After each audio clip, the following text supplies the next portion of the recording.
ఏమండి, చనిపోయిన దైవజనుడు ప్రవీణ్ పగడాల గారి గురించి ఎలాంటి ముద్ర వేశారంటే, హైదరాబాద్ నుంచి ఎక్కడ రాజమండ్రి సమీపం వచ్చేదాకా ఈ దారి పొడుగున మంచినీళ్ళు తాగాల, అన్నం నెల ఓన్లీ మందే తాగుతున్నాడు. అది కూడా ఏందనుకున్నావు? రమ్ము, జిన్ను, ఏమండి బడ్వైజర్ బీరు, మళ్ళీ నీళ్లు కూడా లేవు, వాటర్ బాటిల్ కూడా లేదు. డబ్బాలు కొనుక్కోవటం, దారి పొడుగున పరమాణాలా తాగటం రావటం. 3 చోట్ల పడ్డాడు. 4వసారి వచ్చి అక్కడ పడి బైక్ పైకి లేచి నీట్గా గురిగా ఎక్కడ బ్యాలెన్స్ మిస్ కాకుండా స్ట్రైట్గా వచ్చి ఆయన మీద ఒక దుప్పటి కప్పినట్టు కప్పేసుకుంది బైక్. పాయింట్ గాల సైలెన్సర్ వల్ల లోపల కాలు కాలింది.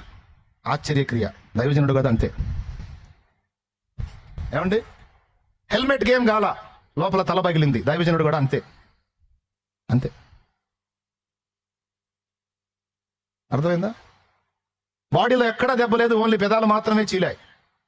దైవజనుడు కదా, స్పెషల్గా దెబ్బలు అంతే, అట్లుంటాయి. మందు తాగడు, మంచినీళ్ళు తాగడు, అన్నం తినడు, వారికి మందు అవుతానే వస్తాడు. దైవజనుడు కదా, నీళ్లతో అవసరం లేదు. ఎంత కరడు కట్టినా త్రాగుబోతుగా చిత్రీకరించారంటే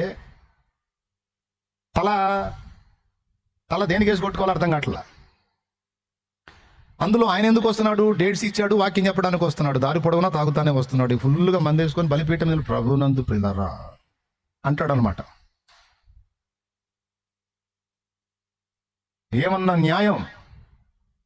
యేసు ప్రభుకి ఎలాగ అన్యాయపు తీర్పు జరిగిందో ఈరోజు దైవ జనులకు కూడా అన్యాయపు తీర్పులే జరుగుతున్నాయి.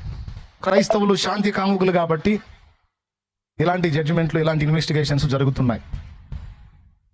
పోలీసు వారు అద్భుతమైన ఇన్వెస్టిగేషన్, ఆశ్చర్యకరమైన ఇన్వెస్టిగేషన్ బయలుపరిచారు. గౌరవ పోలీసు వారు, ఎస్పీ స్థాయి, ఐజీ స్థాయి అధికారులు. ఎంత ఆశ్చర్యం అంటే, వాళ్ళు విడుదల చేసినటువంటి వీడియోస్లోనే అంటే బహుశా వాళ్ళకి సరిగ్గా 1-2 సార్లు మాట్లాడుకోలేదేమో అనిపించింది నాకు. మాట్లాడేటప్పుడు అరే మనం మాట్లాడేది రికార్డ్ అవుతుంది, అథెంటిక్గా ఉంటుంది, ఇది మనం జాగ్రత్తగా మాట్లాడాలని అనుకోలే బహుశా. ఎస్పీ గారు అంటాడు, స్పాట్లో మా ఏఎస్ఐ గారు ఒక ఆయన చూసి మనుషులు ఎవరో ఆయనకి చెప్తే ఆయన మాకు సమాచారం అందిస్తే మేము స్పాట్లోకి పోయాం అంటారు ఎస్పీ గారు.